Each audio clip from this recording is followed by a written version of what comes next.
안녕하십니까. 스토리텔링 13번째 강의를 시작하도록 하겠습니다.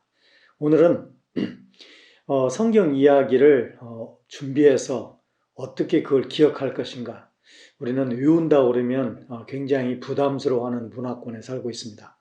외운다기보다는 어떻게 하면 오랫동안 기억할 수 있을까. 이 문제를 가지고 이야기를 나누려고 합니다. 먼저 강의를 시작하기 전에 이야기 하나를 들려드리겠습니다. 지금으로부터 한 200여 년 전에 베네치아의 한 거리에서 있었던 일입니다. 한 바이올린 학사가 잘 준비를 해가지고 커다란 바구리를 앞에 두고 연주를 했습니다. 나름대로 최선을 다해서 연주를 했지만 지나가는 사람이 아무도 그에게 눈길을 주지도 않았고 또 그에게 돈을 주지도 않았습니다. 그 모습을 안타깝게 지켜보던 한 나이가 많은 사람이 다가가서 내가 좀 연주해도 되겠냐고 그 악사에게 요청을 했습니다. 그래서 그 바이올린을 빌린 그 지나가는 사람이 연주하기 시작했습니다. 그러자 순식간에 수많은 사람들이 그 연주하는 사람을 둘러싸고 모여들었고 그 연주에 감탄하면서 그 바구니에 너도나도 돈을 넣기 시작했습니다. 그 사람이 바로 바이올린의 귀재라고 불리는 니콜로 파가니니라는 사람입니다.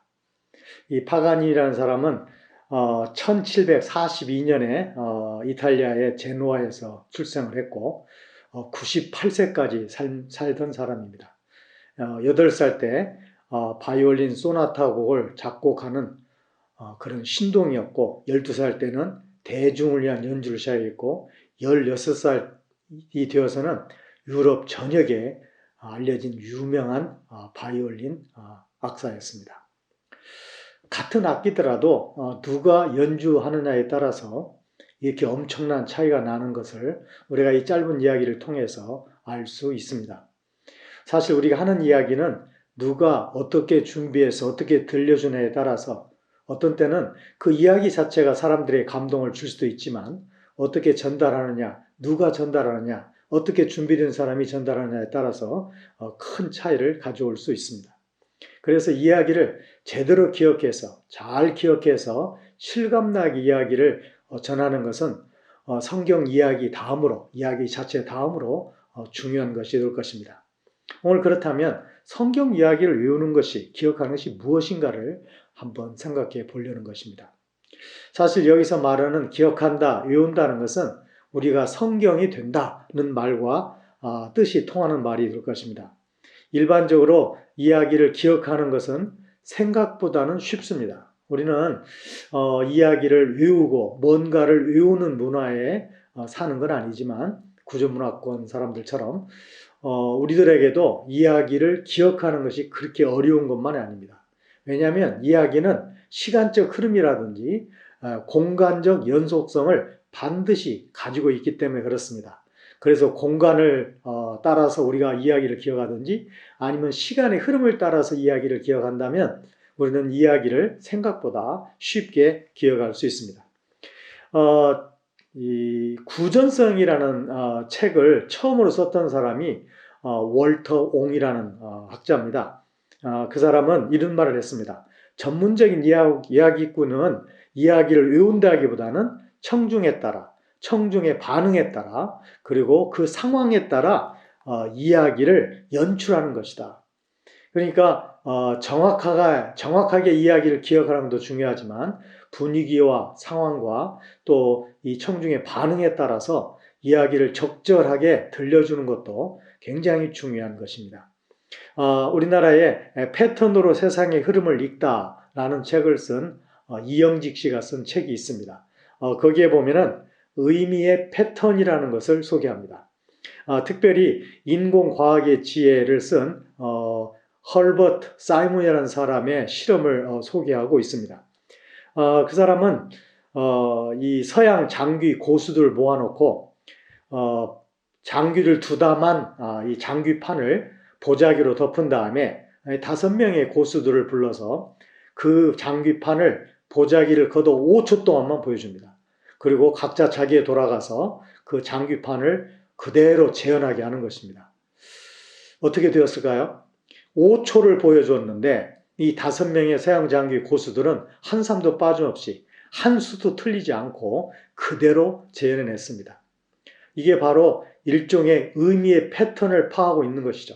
이 사람이 서양 장기의 한 수 한 수를 다 기억한다기보다는 전체를 전투 장면으로 익히고 그걸 보자마자 그 전투 장면을 그대로 재현해낸다고 말할 수 있습니다. 우리가 알고 있는 바둑도 마찬가지죠. 바둑도 전체를 거의 다 두기면 300수가 넘을 수 있는데 이 바둑의 고수들을 보면 그 바둑 두는 걸 딱 보고 나서 그 전체를 300수가 넘는 것을 재현해 내기도 합니다. 이런 것은 그분들이 기억력이 좋다는 것보다는 그 바둑이 갖고 있는 또는 서양 장기의 전투가 갖고 있는 그 의미의 패턴을 파악하기 때문에 그렇습니다. 사실 이야기도 그러한 의미의 패턴이 있습니다.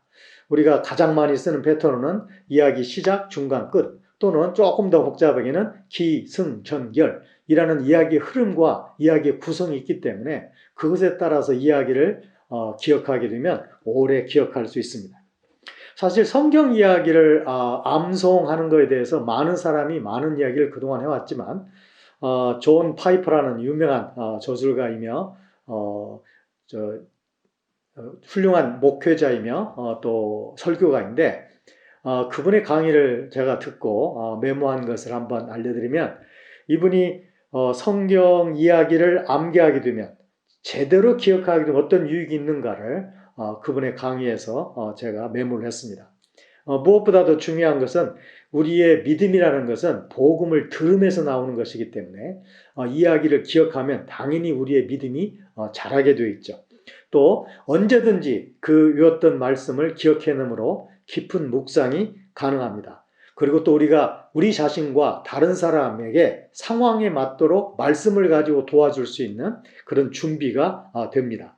그런가 하면 하나님과의 관계는 성령이 말씀을 가지고 역사하심으로 우리의 관계에 관여하시기 때문에 우리가 말씀을 많이 기억하고 많이 외운다는 것은 하나님과의 관계가 좋아질 수밖에 없죠. 그리고 또 우리가 전신갑주를 영적인 전신갑주를 얘기할 때 모두 다 수비 장비인데 딱 하나만 공격 무기가 있죠. 성령의 검, 곧 하나님의 말씀. 그래서 하나님의 이야기를 성경의 이야기를 우리가 많이 기억하고 외운다는 것은 우리가 사탄을 공격할 수 있는 아주 확실한 공격 무기를 갖는다는 것을 우리가 기억할 수 있습니다. 자, 그렇다면 어떻게 성경의 이야기를 단계적으로 기억할 수 있을 것인가? 첫 번째로 우리가 해야 할 일은 성경 이야기를 여러 번 반복해서 읽거나 그걸 녹음해서 반복해서 듣는 것입니다. 그래서 많은 횟수 듣게 되면 저절로 그 이야기가 정확하게 외워집니다. 그리고 눈으로만 또 귀로만 듣지 말고 두 번째로는 소리를 내서 그걸 이야기로 해보는 것입니다. 우리가 이야기를 눈으로 보고 이야기를 귀로만 듣는 것과 내가 입을 사용해서 소리를 내는 것은 전혀 다른 체험입니다. 우리의 말 소리는 사실 두 가지로 들어오죠. 하나는 우리가 하는 말이 바깥을 통해서 귀로 들어오고 또 하나는 우리의 발성기관에서 바로 귀로, 청각으로 우리의 소리를 듣게 됩니다. 그래서 아무리 좋은 녹음기라도 우리의 목소리가 우리가 생각하는 목소리랑 다르다는 걸 알 수 있죠. 사실은 그 녹음기의 목소리가 사람들이 나의 목소리를 듣는 바로 그 목소리입니다. 어쨌든 우리가 말을 입으로 하게 되면 그 말을 우리가 또 듣게 됩니다.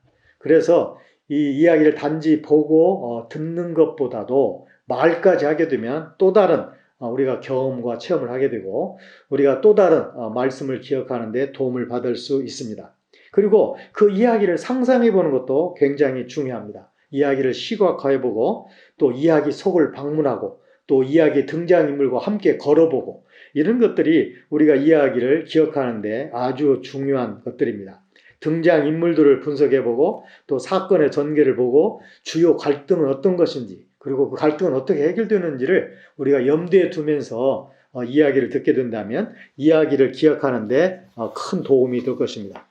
그런가 하면 이제 이야기의 세세한 부분을 점검해 보는 것입니다. 처음에는 윤곽만, 처음에는 중요한 골격만 기억하다가 이제 세세한 부분을 기억하게 되고, 또 그 이야기에 대해서 우리가 귀납적인 성경 공부를 하게 되면 훨씬 더 오랫동안 그 이야기를 기억할 수 있습니다. 제가 매주 금요일마다 성경 이야기 하나씩을 해드리고 우리가 성경 공부를 하는데, 그것도 스토리텔링 방식의 성경 공부이고 귀납적인 성경 공부의 방식이라고 우리가 말할 수 있습니다. 그래서 이야기를 그냥 들은 것과 성경 공부를 통해서 그 이야기를 자세하게 듣는 것과는 기억하는 데 많은 차이가 있습니다. 그 다음에 이제 자신이 이야기한 것을 한번 녹음해서 들어본 것도 굉장히 도움이 되고, 다른 사람에게 이야기를 함으로 이야기를 깊이 있게 우리가 익힐 수 있습니다. 그래서 이러한 방법들을 통해서 우리가 이야기를 오래 기억할 수 있습니다. 마지막으로 한 가지만 더 말씀드리자면, 장면, 시각화 과정으로 우리가 이야기를 기억할 수 있습니다.